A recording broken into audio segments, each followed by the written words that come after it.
Reilson, o que aconteceu pra você cometer esse crime? Rapaz, eu cheguei hoje do serviço, né? Tava trabalhando. Aí na hora que eu cheguei do serviço, o banheiro lá, todo mundo usa o banheiro. É um condomínio. É um condomínio. O banheiro todo mundo usa. Aí na hora que eu cheguei do serviço, eu pensei naquela cena, eu vi aquele cara lá abaixado, né? O finado lá, ele. Ele tava abaixado e tava curiando. Eu cheguei dentro de casa, a porta tava encostada. Minha mulher tava tomando banho, eu não sabia. Aí eu chamei, chamei minha mulher tava no banheiro, ela respondeu. Só que ela não viu. Ela mesmo não viu. E o cara tava curiando minha mulher, olhando por debaixo da porta. E aí, o que você fez aí depois? Ele mandou eu tomar no cu. Desculpa pela palavra, ele falou, vou falar a palavra verdadeira. Foi, ele me deu um tapa ainda na cara ainda. Me deu um tapa. Eu falei, perguntei pra ele, rapaz, quer dizer que isso é justo? Minha mulher tá tomando banho, você tá curiando ela por debaixo da porta. Ele tava bebendo. E a situação do portão? Hã?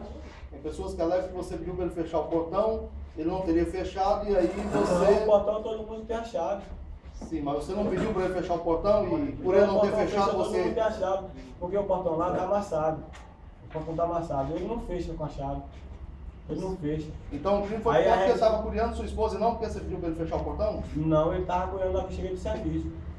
Sim, mas aí ele deu tapa no seu rosto, você pegou uma faca. Aí, não, escuta, eu cheguei do serviço e ele tava olhando, eu perguntei pra ele. Fui em casa, chamei minha mulher não tava em casa, ela tava no banheiro. Aí devido que eu chamei ela foi responder lá do banheiro. Eu não sabia que ela tava tomando banho. Eu pensava que era a mulher do outro vizinho que mora lá. Porque todo mundo trabalha para mandar também, minha mãe também trabalha. Minha mãe trabalha de faxineira, trabalha na parte de limpeza de banheiro. Sim, aí você foi falar com ele, deu um tapa, e aí, que momento você pegou? Que momento você pegou a faca aí? E que momento? Rapaz, foi no momento que ele me deu um tapa, ele mandou tomar naquele lugar. Mas você já tava com a faca ou você foi Não, pescar a faca? Não. Então você pegou a faca? Não tava com nada. Você matou ele com o quê?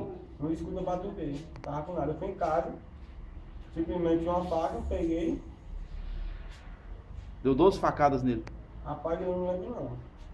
E depois você fugiu, ficou no local? Não, ficou ali? Tranquilo. Foi tanto que eu não resisti à prisão, não resisti. Os policiais chegou para me abordar. E agora, o que você espera da sua vida? Rapaz, eu acredito em Deus, né? Se existisse justiça, também para nos pagar. E a família dele, o que você fala para a família dele? Rapaz, o que ele fez, eu acredito que não é certo. Homem é homem, né?